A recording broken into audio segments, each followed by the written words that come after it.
నమస్తే welcome to four sides TV నేను మీ సంపత్ కుమార్ ముందుగా బులెటిన్లో హెడ్లైన్స్ చూద్దాం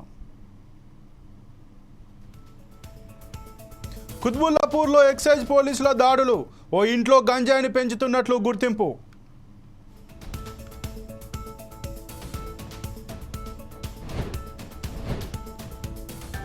కుప్పం నుంచి తిరుపతికి కొత్తగా బస్సు సర్వీస్ ప్రారంభించిన ఎమ్మెల్సీ కంచర్ల శ్రీకాంత్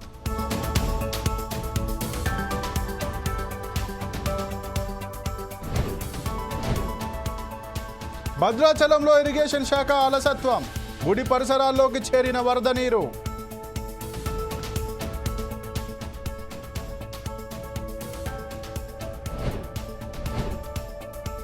తిరుమలకు పలువురు ప్రముఖులు విఐపి విరామ సమయంలో స్వామివారి దర్శనం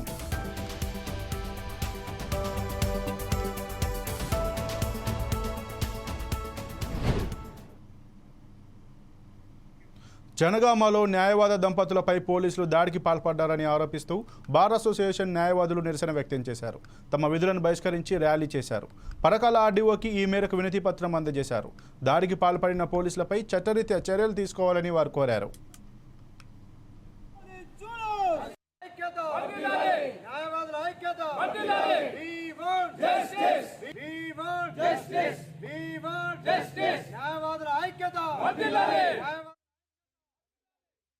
టూ డేస్ క్రితం జనగామ పోలీస్ స్టేషన్లో ఇద్దరు న్యాయవాద దంపతులపై దాడి జరిగింది. దానికి నిరసనగా 2 డేస్ నుంచి వెళ్ళి ఆల్రెడీ అక్కడ జనగాంలో విధులను బహిష్కరిస్తున్నారు. నిన్న state bar association and association వాళ్ళు అన్ని 33 జిల్లాల బార్ అసోసియేషన్ వాళ్ళందరినీ మూకుమ్మడిగా అక్కడ పోయి మీటింగ్ పెట్టి తర్వాత వాళ్ళు ఒక నిర్ణయం తీసుకున్నారు. వాళ్ళను ఎవరైతే వీళ్ళ న్యాయవాద దంపతుల మీద ఎవరైతే దాడి చేసిందో వాళ్ళని వెంటనే సిఐ గారిని సిఐని ఇద్దరు ఎస్ఐలను తర్వాత ఎంటైర్ వాళ్ళ గన్మెన్స్ను వాళ్ళందరినీ వెంటనే సస్పెండ్ చేయాలని తర్వాత వాళ్ళ మీద ఎఫ్ఐఆర్ ఇష్యూ చేయాలని నిన్న నిర్ణయం తీసుకున్నారు. నిర్ణయం తీసుకున్న తర్వాత ఆల్రెడీ నిన్న సాయంత్రం 5 గంటల వరకు కూడా వాళ్ళ మీద ఎఫ్ఐఆర్ కానీ తర్వాత సస్పెండ్ కానీ చేయలేదు. చేయకపోతే బార్ అసోసియేషన్ ఫెడరేషన్ తరఫున ప్రెసిడెంట్స్ తర్వాత వాళ్ళందరూ ఈరోజు రేపు అన్ని మన స్టేట్ బార్ అసోసియేషన్ తరఫున అంటే మొత్తం అన్ని మన తెలంగాణ బార్ అసోసియేషన్లు అన్ని మొత్తం బైకాట్ చేయాలని వాళ్ళని సస్పెండ్ చేసేంత వరకు ఈ ఉద్యమం కొనసాగించాలని అన్ని ఏ కోర్టులో కూడా విధులకు అటెండ్ కాకుండా బహిష్కరించాలని నిర్ణయం తీసుకున్నాం. అందుకోసం ఈరోజు ఆర్డీఓ దగ్గరికి వచ్చి వినతి పత్రం ఇచ్చినాం. Bike rally bar association Parakala bar association తరఫున అందరం కలిసి బైక్ ర్యాలీ చేసి ఇక్కడ ఆర్డీఓ గారికి వినతి పత్రం ఇచ్చి సార్ను కూడా పై ఆఫీసర్లకు పంపమని చెప్పినాం. తర్వాత ఈ రేపటి వరకు కూడా వాళ్ళని సస్పెండ్ చేయకపోతే మండే నుంచి ఇంకా 15 రోజులు కాదు ఇంకా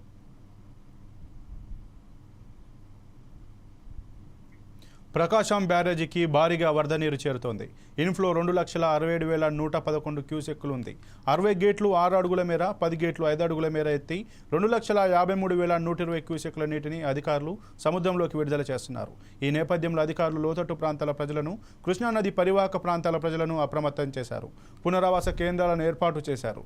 పంటలు నాటు పడవలతో నదిలో ప్రయాణించవద్దని, వరద నీటిలో ఈతకు వెళ్లడం, చేపలు పట్టడం లాంటివి చేయరాదని సూచించారు. తగిన జాగ్రత్తలు తీసుకోవాలని విపత్తు నిర్వహణ శాఖ హెచ్చరిస్తుంది.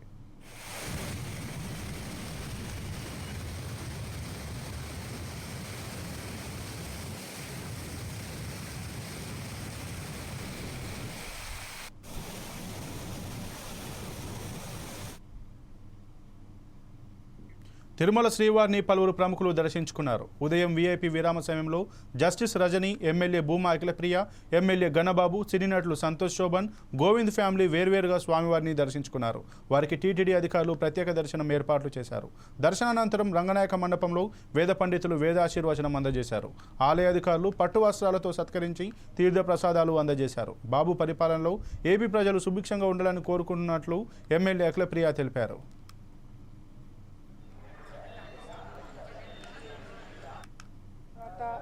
3 సార్లు కొండెక్కి స్వామివారి దర్శనం చేసుకుంటానని చెప్పి మొక్కడం జరిగింది. మరి ఈ సంవత్సరంలో ఇది 3వసారి స్వామివారి దర్శనం చాలా బ్రహ్మాండంగా జరిగింది. రాష్ట్రంలో ఈరోజు రైతులందరూ కూడా నీళ్లు బాగా వర్షాలు పడి నీళ్లు కూడా బాగా వస్తున్నాయి అన్ని ఛానల్స్ నుంచి కూడా. మరి చంద్రబాబు నాయుడు గారి పరిపాలనలో ఈ రాష్ట్రం మళ్ళీ ముందుకు వెళ్తుంది. ప్రజలందరూ బాగుంటారని మనస్ఫూర్తిగా కోరుకుంటూ మా అందరి మీద కూడా బాధ్యత ఈరోజు బాగా పెరిగింది. తప్పకుండా బాధ్యతను నెరవేర్చేలాగా మేమందరం కూడా కష్టపడతాము. స్వామివారి దర్శనము ఎప్పుడు చేసుకున్నా కూడా చేసుకుని వెళ్ళిన ప్రతిసారి కూడా మంచి జరుగుతుంది. నాగర్ కర్నూలు జిల్లా లింగకోటలోని ప్రైవేట్ పాఠశాలలోని విద్యార్థులు అస్వస్థతకు గురయ్యారు. పాఠశాలలో ఉదయం టిఫిన్లో భాగంగా చపాతీ తిన్న 20 మంది విద్యార్థులు కడుపు నొప్పితో బాధపడ్డారు. వారిని వెంటనే ప్రభుత్వ ఆసుపత్రికి తరలించారు. ప్రస్తుతం వారి ఆరోగ్య పరిస్థితి నిలకడగా ఉందని, ఎవరూ ఆందోళన చెందవద్దని డాక్టర్లు తెలిపారు.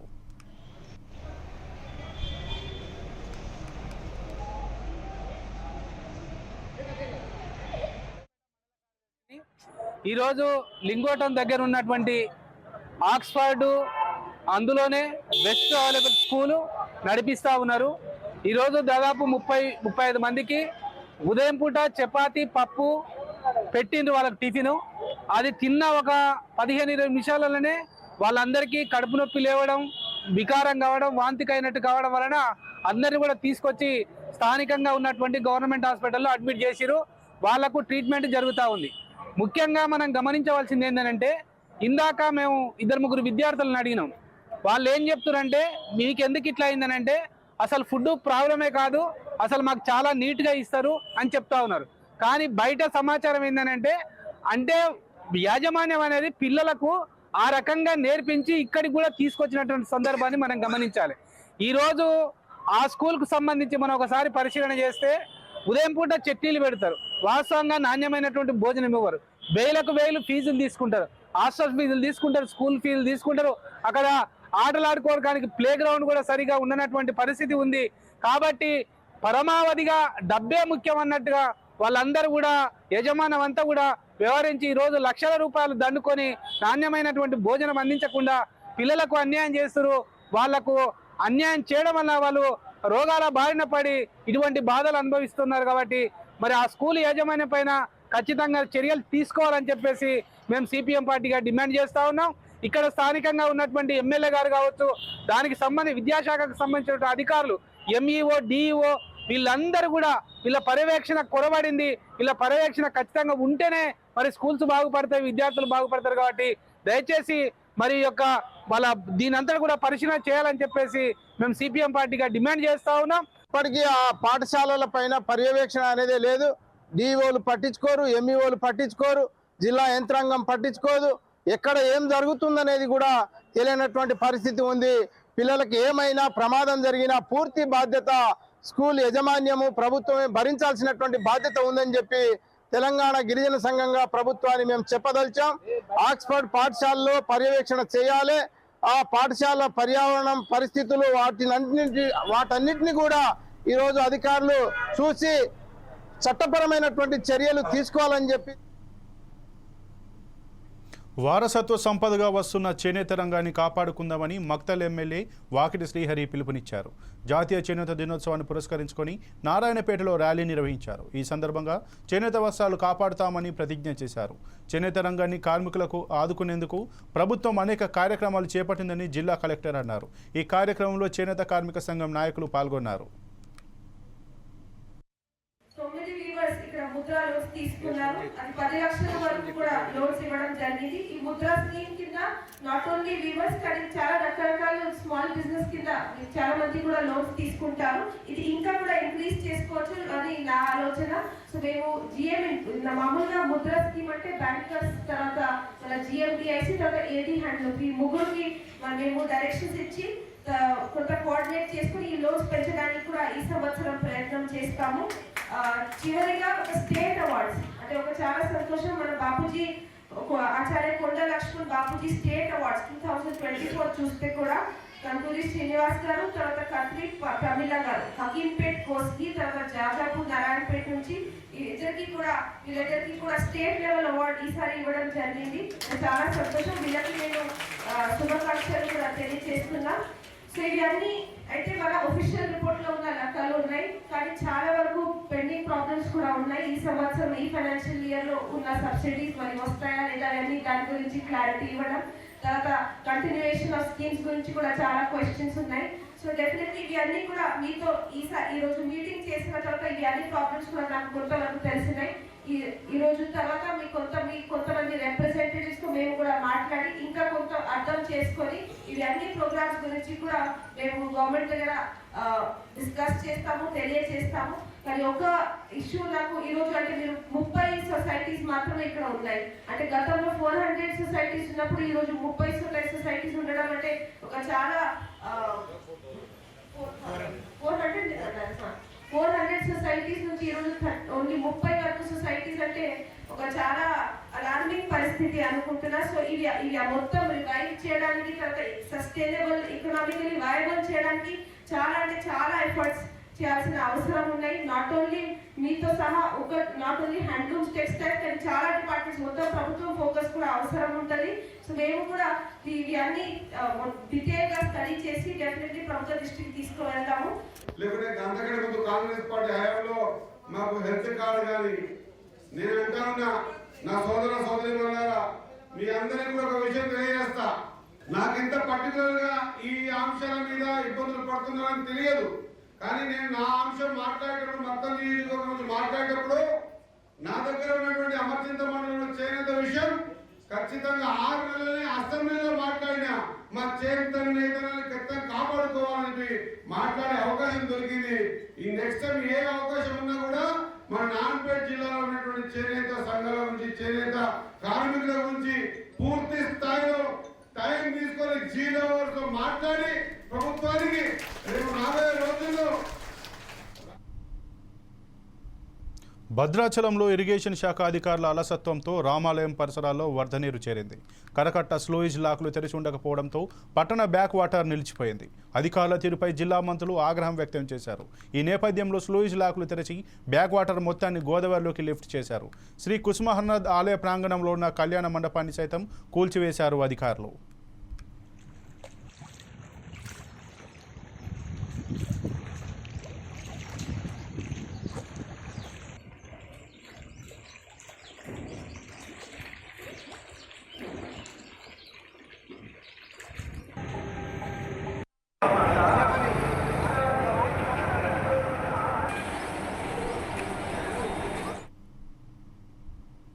చిత్తూరు జిల్లాలోని కుప్పం డిపోలో కొత్తగా బస్సు సర్వీసును ఎమ్మెల్సీ కంచర్ల శ్రీకాంత్ ప్రారంభించారు. కుప్పం నుంచి తిరుపతికి బస్సు నడవనుంది. ఈ సందర్భంగా రిబ్బన్ కట్ చేసి పచ్చ జెండా ఊపారు. ఆయనే స్వయంగా బస్సును నడిపారు. మెరుగైన రవాణా సౌకర్యం కల్పించేందుకు కృషి చేస్తున్నట్లు ఎమ్మెల్సీ తెలిపారు.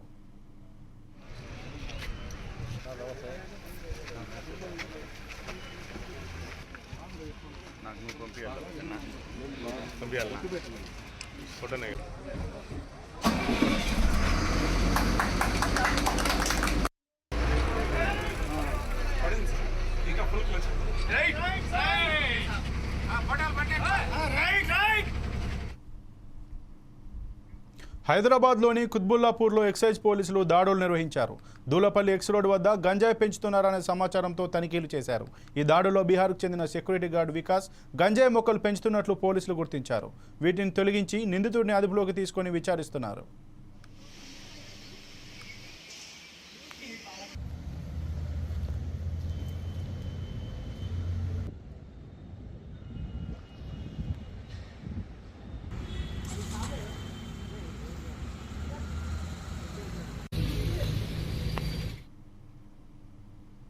ఎన్డీఏ ప్రభుత్వం చేనేత సమస్యలు పరిష్కరిస్తుందని ఓబీసీ మోర్చా రాష్ట్ర అధ్యక్షుడు గోపి శ్రీనివాస్ తెలిపారు. ఈ మేరకు మంత్రి సత్యకుమార్ ప్రసాద్ కృషి చేస్తున్నారని ఆయన అన్నారు. 10వ జాతీయ చేనేత దినోత్సవ సందర్భంగా ధర్మవరంలోని కదిరి గేట్ వద్ద ఉన్న నేతన్న విగ్రహంకు పూలమాల వేసి ఘనంగా నివాళులర్పించారు. గత ప్రభుత్వం హయాంలో చేనేతలకు అన్యాయం జరిగిందని శ్రీనివాస్ విమర్శించారు. కేంద్ర ప్రభుత్వం నుంచి వచ్చే పథకాలు, ఆర్థిక సాయం లాంటి అంశాలపై ఆయన కృషి చేస్తామని హామీనిచ్చారు. నగర శాఖ ఏర్పాటు చేసినటువంటి వలస కార్మికులుగా తీర్చిదిద్దేటువంటి ప్రయత్నం చేసింది. గతంలో 60 సంవత్సరాలు ఈ దేశాన్ని పాలించినటువంటి కాంగ్రెస్ పార్టీ నరేంద్ర మోడీ గారు 2014 ప్రధానమంత్రి అయిన తర్వాత 2015లో తీసుకున్నటువంటి నిర్ణయం జాతీయ చేనేత దినోత్సవాలు నిర్వహించాలి, ఈ యొక్క చేనేత దినోత్సవాల ద్వారా చేనేతలకు అండగా నిలబడాలి, ప్రజలందరినీ కూడా జాగృతం చేసి చేనేత వైపు నడిపించాలి. చేనేత అభివృద్ధికి, చేనేత కార్మికుల యొక్క కష్టానికి అండగా నిలబడి వారి యొక్క అభివృద్ధి కోసం నిర్ణయాలు తీసుకోవాలి, సంస్కరణలు చేయాలి. ఆ సంస్కరణలు జాతీయ చేనేత దినోత్సవం ద్వారా సాధ్యమవుతుందని ఆయన ఆలోచించి నరేంద్ర మోడీ గారు, ఎందుకంటే మనలాగా జీవించినటువంటి వ్యక్తి, మనలాంటి కుటుంబాల నుంచి వచ్చినటువంటి వ్యక్తి, మనలాగే కష్ట నష్టాలను చూసినటువంటి వ్యక్తి దేశానికి ప్రధానంగా ఉన్నప్పుడు ఈ దేశంలో ఉండేటువంటి చేనేతల యొక్క కష్టాలు కూడా తెలిసినటువంటి వ్యక్తిగా ఎన్నో నిర్ణయాలు తీసుకోవడం జరిగింది. ఆ నిర్ణయాలన్నీ కూడా దేశం అంతా అమలవుతున్న దురదృష్టవశాత్తు గతంలో ఉండేటువంటి ప్రభుత్వం క్రింది స్థాయి వరకు ఆ యొక్క సంక్షేమ పథకాలను ఏవి కూడా తీసుకొని పోలేదు. సమర్థ అనేటువంటి ఒక కార్యక్రమం ద్వారా 45 రోజుల శిక్షణనిచ్చి వాళ్ళని సమర్థులుగా తయారు చేసేటువంటి కార్యక్రమాన్ని తీసుకుంటే అది ఇక్కడ ఈ రాష్ట్రంలో అమలు చేయకుండా సామర్థ్యం అనేటువంటి మరొక సంక్షేమ పథకాన్ని తీసుకొని ఏదైతే ఈ రోజున మిషనరీస్ ఉన్నాయో, ఏవైతే ఈ రోజున వారికి కావాల్సినటువంటి పనిముట్లు ఉన్నాయో వాటన్నిటి మీద కూడా అవగాహన కల్పించి, అలాగే వారికి కావాల్సినటువంటి ముడి సరుకుల్ని కూడా ఏ విధంగా మనం వారికి అందించాలి, ఏ విధంగా సొసైటీల ద్వారా. ఖమ్మంలోని తెలంగాణ మైనారిటీ గురుకుల పాఠశాల కళాశాలను జిల్లా కలెక్టర్ ముజమ్మిల్ ఖాన్ ఆకస్మిక తనిఖీ చేశారు. గురుకుల పరిసరాలు, విద్యార్థులకు వడ్డిస్తున్న భోజనాన్ని ఆయన పరిశీలించారు. అనంతరం విద్యార్థులతో కలిసి కలెక్టర్ మధ్యాహ్న భోజనం చేశారు. వర్షాకాలం సీజనల్ వ్యాధులు ఉంటాయని, అందుకు అధికారులు విద్యార్థుల ఆరోగ్యంపై ప్రత్యేక శ్రద్ధ తీసుకోవాలని ఆదేశించారు. పాఠశాలలో విద్యార్థులు చదువుకునేందుకు వీలుగా మెరుగైన సౌకర్యాలను కల్పించాలన్నారు.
నాది నాకు అంత చాయిస్ ఇవ్వలేదు. అయితే నాకు ఇంజనీరింగ్ అంత ఇంట్రెస్ట్ కూడా ఉండలేదు, అంత బాగా చదవాలని కూడా చదవలేదు. వేరే ఇంట్రెస్ట్ ఉంటుంది. నాకు ఆర్ట్స్ ఆప్షన్ ఇచ్చిండే నేను ఆర్ట్స్ తీసుకున్నాను. ఆ హిస్టరీ చెప్పినా చెప్పకుండా 10 గంటలు కూర్చొని ఇంట్రెస్ట్ ఉంది కదా.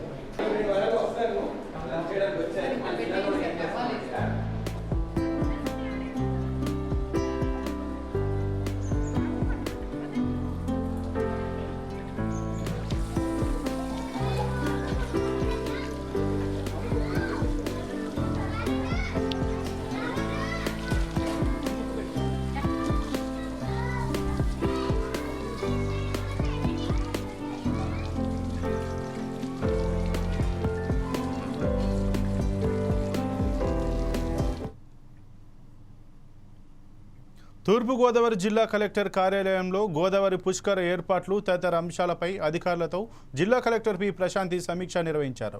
పుష్కరాలకు పెద్ద ఎత్తున భక్తులకు తరలివస్తారని, అందుకు అనుగుణంగా సమగ్ర కార్యాచరణ ప్రణాళికతో అధికారులు ముందుకు సాగాలని ఆమె అధికారులకు ఆదేశించారు. అంతేకాకుండా ధవళేశ్వరం వైపు నుంచి వచ్చే ట్రాఫిక్ను నియంత్రించే విధంగా చర్యలు తీసుకోవాలని సూచించారు.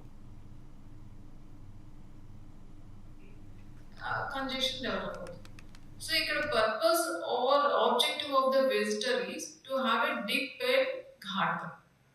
So, manaku baita manam enta ekkuva accommodate cheyagalna aa accommodation anedi proportional ga ikkada create cheyalakapothe ghat lo definitely ga manaki edo oka point lo congestion vastundi. So, manam roads plan chesukunetappudu chaala easy ga undalsina points entante got approaches. So ఎంత ఎక్కువ ghat approaches మనం చేయగలిగితే, ఎంత ఫ్రీగా ఘాట్లోకి ఎవరైనా పంపించగలిగితే అంతే ఫ్రీగా వాళ్ళు వెనక్కి వస్తారు. బికాస్ ఘాట్లో వాళ్ళ వెయిటింగ్ పీరియడ్ ఏమి ఉండదు, అక్కడ ఏమి ఎంటర్టైన్మెంట్ అదేమి ఉండదు. They have a dip or they do some kind of puja for 5 to 10 minutes.